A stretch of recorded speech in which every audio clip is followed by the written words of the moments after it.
اللہ رب العزت کی طرف سے بہت بڑی رحمتوں اور برکتوں کا مہینہ رمضان الحمدللہ شروع ہے، جس کے لیے نبی علیہ الصلاۃ والسلام دعا فرماتے ہیں کہ اے اللہ ہمیں رمضان تک پہنچا۔ اور دوسری روایت میں ہے نبی علیہ الصلاۃ والسلام دعا فرماتے اے اللہ ہمیں رمضان کے لیے سلامت فرما۔ بہت ہی رحمت اور برکت والا مہینہ۔ ویسے تو جو لوگ اپنے وقت کو قیمتی بنانے والے ہوتے ہیں ان کے لیے تو روزانہ ہر وقت قیمتی اور برکت والا ہوتا ہے،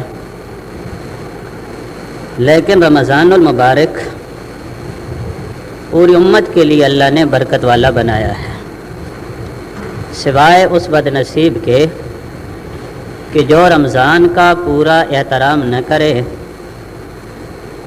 اور رمضان میں بھی وہی بدعمالیاں کرے جو غیر رمضان میں کرتا تھا۔ یہ ایسا بد نصیب ہے کہ جس کی ہلاکت اور تباہی میں شک نہیں، ورنہ اگر بندہ تھوڑا سا اللہ کی طرف متوجہ ہو جائے تو رمضان کے 24 گھنٹے اتنے قیمتی ہیں کہ کوئی ایک لمحہ بھی اللہ کی برکت اور رحمت سے خالی نہیں ہے۔ ویسے تو نبی علیہ السلام نے فرمایا رمضان کا پہلا عشرہ رحمت ہے، دوسرا عشرہ مغفرت ہے اور تیسرا عشرہ جہنم سے چھٹکارے کا ہے، لیکن علماء کرام نے لکھا اس کا مطلب خصوصیت ہے، ورنہ رحمت، مغفرت اور جہنم سے چھٹکارا یہ روزانہ اور ہر وقت ہو رہا ہے۔ اگر کوئی بندہ اللہ کی رحمت کا طلبگار ہے تو اللہ اس پر اپنی رحمت ہر وقت فرما رہے ہیں۔ اگر کوئی بندہ اپنے گناہوں سے توبہ کرنا چاہے تو ہر وقت مغفرت کے دروازے کھلے ہیں، اور جہنم سے چھٹکارا تو روزانہ افطاری کے وقت اللہ لاکھوں کے حساب سے ایمان والوں کو جہنم سے آزاد فرماتے ہیں۔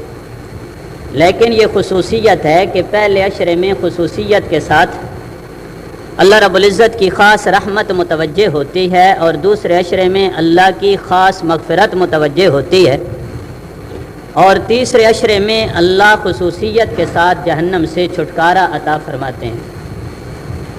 آسان مطلب یوں سمجھ لو کہ پہلے عشرے میں اللہ بندے کو رحمت دینا چاہتے ہیں، جس طرح کوئی بندہ دوسرے کو پکڑ پکڑ کے کہے کہ میں تجھے یہ چیز دینا چاہتا ہوں تو لے لے، اس طریقے سے اللہ پہلے عشرے میں اپنے بندوں کو اپنی رحمت دینا چاہتے ہیں، بس ذرا سا بہانہ بنے کہ اللہ کی رحمت متوجہ ہو جائے۔ دوسرے عشرے میں اللہ خصوصیت کے ساتھ اپنے بندوں کو معاف کرنا چاہتے ہیں، جس طرح خدا نخواستہ کوئی دو بندے آپس میں ناراض ہوں اور ایک دوسرے کو پکڑ پکڑ کے کہے کہ میں تجھے معاف کرنا چاہتا ہوں، اس طریقے سے اللہ اپنے بندوں کو خصوصیت کے ساتھ متوجہ کرتے ہیں کہ میں تجھے معاف کرنا چاہتا ہوں۔ اب بڑا بد نصیب ہے جو اللہ کی اس خاص مغفرت کو حاصل نہ کر سکے، ورنہ تو مغفرت ہر وقت ہے۔ مثال کے طور پہ افطاری کے وقت اللہ لاکھوں کے حساب سے لوگوں کو معاف فرما رہے ہیں اور جہنم سے آزاد کر رہے ہیں۔ جب کوئی توبہ کرے تو اللہ تو ویسے بھی توبہ قبول کرتے ہیں، لیکن مطلب یہ ہے کہ دوسرا عشرہ ایسے ہے اللہ پکڑ پکڑ کے بندے کو کہتے ہیں میں تجھے معاف کرنا چاہتا ہوں، اور یہ پورا مہینہ شام کی نماز کے وقت سے لے کے غروب سے لے کے طلوع تک، سورج طلوع ہونے تک، صبح تک روزانہ اللہ کی طرف سے اعلان ہوتا ہے کوئی گناہوں کو معاف کرانے والا کہ میں اس کے گناہوں کو معاف کر دوں، ہے کوئی مغفرت چاہنے والا کہ میں اس کی مغفرت کر دوں، ہے کوئی مجھ سے سوال کرنے والا کہ میں اس کو عطا کر دوں۔ فرمایا اس قسم کے اعلانات اللہ کی طرف سے ساری رات ہوتے رہتے ہیں، لیکن دوسرے عشرے میں تو اللہ پکڑ پکڑ کے بندوں کی مغفرت کرنا چاہتے ہیں، اور تیسرے عشرے میں جہنم سے چھٹکارا ہے۔ یہ مہینہ تو ہے ہی جہنم سے چھٹکارے کا۔ علماء کرام نے لکھا رمضان کا مطلب ہی یہ ہے کہ ایسا مہینہ جو گناہوں کو ختم کر دے۔ رمضان رمض سے ہے، اور رمض کا مطلب ہوتا ہے سخت تپش۔ جس طرح سخت گرمی ہوتی ہے چیز کو جلا کے رکھ دیتی ہے، اس طرح رمضان کا مہینہ ایسی برکت اور رحمت والا مہینہ ہے کہ یہ بندے کے گناہوں کو جلا کے اور ختم کر کے رکھ دیتا ہے۔ لیکن آخری عشرے میں اللہ خصوصیت کے ساتھ کہتے ہیں میرے بندو میں تمہیں جہنم سے آزاد کرنا چاہتا ہوں۔ اب کتنا بد نصیب ہے وہ بندہ، اللہ کہے میں تجھے آزاد کرنا چاہتا ہوں اور بندہ اپنے عمل سے ایسا بن جائے کہ آزاد نہ ہو تو بد نصیبی ہے۔ تو بھائی یہ مہینہ بڑی رحمت اور برکت والا اللہ نے نصیب کیا، جس مہینے کے لیے پیارے نبی صلی اللہ علیہ وسلم دعا کیا کریں کہ اے اللہ مجھے رمضان تک پہنچا، یا اللہ مجھے رمضان کے لیے سلامت فرما۔ کتنا وہ رحمت والا مہینہ ہوگا، اللہ ہمیں اس کی قدر نصیب فرمائے۔ ایک ایک لمحہ اس کا بڑا قیمتی ہے۔ مثال کے طور پہ تیاری سحری سے شروع ہو جاتی ہے۔ سارا سال آدمی تھکا ہوا دن کا کام کاج کرنے والا، محنت مزدوری کرنے والا مشکل سے ہی تہجد کے لیے اٹھ سکتا ہے۔ خوش نصیب ہوتے ہیں جو سارا سال اٹھتے ہیں، لیکن ہم جیسے کمزور عموماً تہجد کے لیے نہیں اٹھ سکتے، ورنہ تہجد کی نماز بھائی بڑی قیمتی نماز ہے۔ یہ نبی علیہ السلام پر فرض تھی، اس امت پہ اللہ نے احسان کیا کہ ان کے لیے نفل بنا دی، اور اللہ نے قرآن میں خود بیان کیا کہ یہ راتوں کا اٹھنا ہے بڑا مشکل، رات کا اٹھنا ہے بڑا مشکل، لیکن بات بڑی سیدھی سادی ہے، اس کے بدلے میں اللہ بڑا کچھ عطا فرماتے ہیں۔ ہمارے استاد فرمایا کرتے تھے بھائی رات کو جو کچھ ہم نے مانگا وہ ضرور اللہ نے دیا، جو نہیں ملا وہ ہم مانگ ہی نہیں سکے۔ رات کو بندہ مانگے اللہ ضرور عطا فرماتے ہیں۔ تہجد کی نماز نبی علیہ السلام پہ فرض تھی، بلکہ نبی علیہ السلام پہلے تو ساری رات جاگنے کا اہتمام کرتے، پھر رب نے کہا نبی علیہ السلام کو قرآن نازل کیا، سورہ مزمل پڑھو، نبی علیہ السلام کو رب نے کہا ساری رات نہ کھڑا ہوا کر، دن کو تیرے کام بھی ہوتے ہیں۔ نبی علیہ السلام کا کیا کام تھا؟ لوگوں کو سارا دن دین کی دعوت دینا، مشقت اٹھانا، کبھی ایک جگہ جانا کبھی دوسری جگہ، کبھی ایک کی باتیں سننا کبھی دوسرے کی باتیں سننا۔ رب نے کہا میرے حبیب دن کو تیرے کام ہوتے ہیں، ساری رات تو مصلی پہ کھڑا رہتا ہے، تیرے لیے بڑی مشقت ہے، رات کو آرام کیا کر، کچھ حصہ رات کو اٹھ کے اپنے رب کو یاد کر لیا کر۔ پھر نبی علیہ السلام کا معمول بنا آدھی رات تک، عشاء کی نماز سے لے کے آدھی رات تک نبی علیہ السلام سوتے تھے، اس کے بعد پھر کبھی اٹھتے نماز پڑھتے، کبھی سو جاتے، کبھی اٹھتے کبھی سو جاتے، پھر صبح کی اذان تک نبی علیہ السلام کا یہ معمول رہتا تھا۔ تو تہجد کی نماز عام مسلمان کے لیے ویسے تو مشکل ہے، رمضان کی برکت سے اللہ یہ بھی عطا فرما دیتے ہیں، اور سحری کو اٹھنا یہ ویسے برکت ہے۔ نبی علیہ السلام نے فرمایا سحری کیا کرو، اس میں برکت تمہارے لیے رکھی گئی ہے۔ اسی لیے علماء کرام نے احادیث مبارکہ کی روشنی میں لکھا رات کو اگر بالکل بھوک نہیں، کھانے کو دل نہیں، پانی کو طبیعت نہیں، پھر بھی اٹھ کے کم از کم ایک گھونٹ پانی ہی پی لے سحری کی نیت سے، کیونکہ اللہ نے اس میں برکت رکھی ہے۔ تو ورنہ تو اس زمانے میں بعض صحابہ پہ ایسے حالات تھے کھانے پینے کو بالکل کچھ نہیں ملتا تھا، بلکہ بعض صحابہ نے تو نبی علیہ السلام سے اجازت مانگی، اللہ کے رسول آج مثال کے طور پہ روزہ رکھا، دو تین دن لگاتار ہم روزہ رکھیں، فرمایا یہ نہیں تمہارے لیے اجازت، شام کو افطار کیا کرو، کھانے کو کچھ نہیں پانی کا گھونٹ ہی پی لیا کرو، رات کو سحری کیا کرو، کچھ نہیں کھانے کو تو پانی کا گھونٹ ہی پی لیا کرو، لیکن سحری میں اس امت کے لیے برکت رکھی گئی ہے۔ اب دیکھو بھائی بندہ کھانا کھاتا ہے بہت سارا، جو اللہ نے مقدر کیا، کوئی معلوم نہیں کس کھانے میں برکت ہے، اسی لیے نبی علیہ السلام نے فرمایا کھانا کھاتے ہوئے لقمہ گر جائے، نوالا گر جائے، فرمایا اسے اٹھا کے صاف کر کے کھا لیا کرو، نہیں معلوم کھانے کے کون سے حصے میں اللہ نے برکت رکھی ہے، شاید اسی نوالے میں برکت ہو جو نیچے گر گیا، لیکن یہ سحری کا کھانا ایسا کھانا ہے کہ اس پورے کھانے میں اللہ نے برکت رکھ دی ہے۔ تھوڑا نصیب ہے یا زیادہ، اچھا نصیب ہے یا جیسا کیسا، لیکن یہ کھانا بہرحال برکت والا ہے۔ تو امت کے لیے کتنی بڑی مہربانی میرے رب کی، اپنی بھائی ضرورت کے لیے کھاتا ہے تاکہ دن کو تکلیف محسوس نہ ہو، لیکن اللہ نے اس کھانے میں برکت نصیب فرما دی ہے، اور یہ اپنی ضرورت کے لیے اٹھے گا، اللہ تہجد کی بھی توفیق عطا فرما دیں گے۔ اسی لیے جو روایت میں آتا ہے نبی علیہ السلام نے فرمایا، ایک لمبی روایت جس کا ایک ٹکڑا یہ بھی ہے، نبی علیہ السلام نے فرمایا اس مہینے کی رات کی عبادت کو رب نے ثواب کی چیز بنایا ہے۔ علماء کرام نے دونوں مطلب لکھے ہیں کہ رات کی عبادت سے مراد نماز تراویح بھی ہے، اور رات کی عبادت سے مراد نماز تہجد بھی ہے۔ تہجد پڑھو ویسے بھی بڑا ثواب ہے، فرض نمازوں کے بعد سب سے بڑا درجہ تہجد کی نماز کا ہے، اور اس کا اتنا بڑا ثواب کہ انسان اندازہ بھی نہیں لگا سکتا۔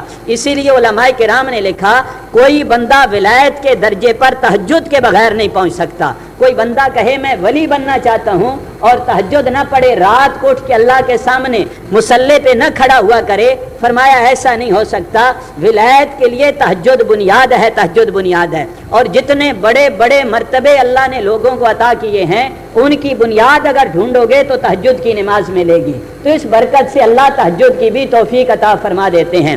پھر اعلان تو ویسے بھی ہو رہا ہوتا ہے شام سے لے کے اس وقت تک، ہے کوئی گناہوں کو معاف کرانے والا؟ اب بندہ بھائی تھوڑا سا وقت نکالے، 2-4 رکعتیں تہجد کی پڑھے، اگر توفیق ہو تو صلاۃ و توبہ کی 2 رکعتیں پڑھے، پھر ہاتھ اٹھا لے، اگر رونا نصیب ہو تو الحمدللہ، نہیں تو شرمندگی اور ندامت کے ساتھ اللہ کے سامنے اپنی عاجزی انکساری محتاجی رکھے، میرے مولا مجھے نہیں سمجھ تھی، سارا سال تیری نافرمانی میں گزارا، اب کتنا برکت والا مہینہ تو نے نصیب کر دیا ہے، اللہ میں تجھ سے گناہوں کی معافی چاہتا ہوں، اللہ معاف کر دے۔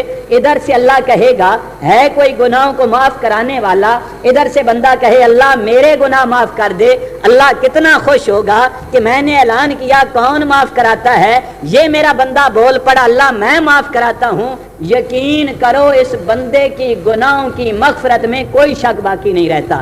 جس طریقے سے کوئی بندہ رمضان کا مہینہ گزارے اور رمضان کی بے اکرامی کرے، رمضان کا احترام نہ کرے، یوں کہو کہ رمضان میں گناہ کرے، جیسے پہلے کرتا تھا ویسے کرے، جس طرح اس بندے کے ذلیل اور ہلاک اور تباہ ہونے میں شک نہیں، اسی طرح رات کو توبہ کرنے والے کی توبہ کی قبولیت میں کوئی شک نہیں ہے۔ تو بھائی دیکھو نا، عبادت کرو تو ثواب بڑھا، پہلے بھی عرض کیا تھا گناہ کرو تو گناہ بڑھا۔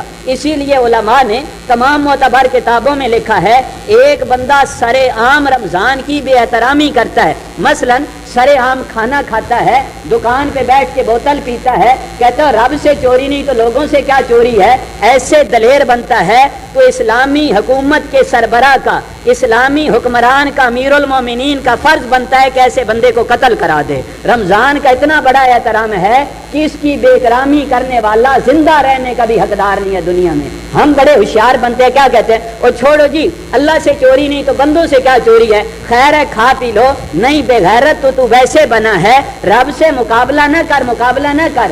اگر کسی بندے نے کسی وجہ سے روزہ نہیں رکھا تو خدا نخواستہ بندوں کے سامنے اگر کھانا پینا کرے گا تو اگر شرعی حکومت ہوگی تو اس کو قتل کرا دے گی، یہ شرعی مسئلہ ہے۔ ہم دلیر بنتے ہیں بس میں نہیں رکھتا، اللہ نہیں مجھے عذاب دیتا تو کون ہے عذاب دینے والا؟ نہیں خدا کے بندو، معذور کو شریعت نے اجازت دی روزہ چھوڑنے کی، عورتوں کو مخصوص دنوں میں روزہ چھوڑنے کی اجازت ہے، لیکن جہاں یہ لکھا ہے کہ یہ روزہ نہ رکھیں وہاں یہ بھی لکھا ہے کہ یہ کھانا پینا بھی لوگوں کے سامنے نہ کریں۔ رمضان کا اپنا احترام ہے، اسی لیے علماء کرام نے سوال اٹھایا غیر مسلم بھی رہتے ہیں، معذور بھی رہتے ہیں، مجبور بھی رہتے ہیں، آیا رمضان میں اگر کوئی بندہ ہوٹل کھول لے اور کھانا پکائے اور کہے میں نے تو غیر مسلموں کے لیے کھول کے رکھا ہوا ہے تو کیا یہ جائز ہے؟ سارے علماء نے متفقہ فتویٰ دیا یہ ہوٹل کھولنے والا شرعی سزا کا حقدار ہے، حکومت وقت اس کا ہوٹل بھی بند کرائے گی اور اس کو شرعی سزا بھی دے گی۔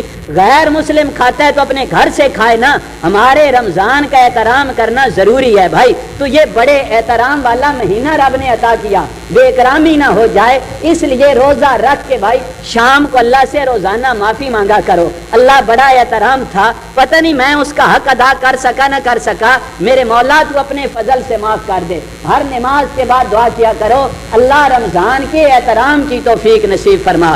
آج کل مصیبت یہ ہے نا، روزہ کسی نہ کسی درجے میں ہے لیکن رمضان کی بڑی بے حرمتی کی جاتی ہے، مجلس لگتی ہے، جھوٹ ہوتا ہے، غیبت ہوتی ہے، ٹی وی پہ ڈرامے فلمیں جھوٹ سارا بکواس چلتا ہے، بے حیائی بے غیرتی سارا کچھ ہوتا ہے، تو مجھے بتاؤ نا وہ روزہ کیا فائدہ دے گا؟ شاید فریضہ تو ادا ہو جائے گا لیکن رمضان کا مقصد ایسے لوگوں کو کبھی بھی حاصل نہیں ہوگا۔ تو سحری کو اٹھا کھانا کھایا،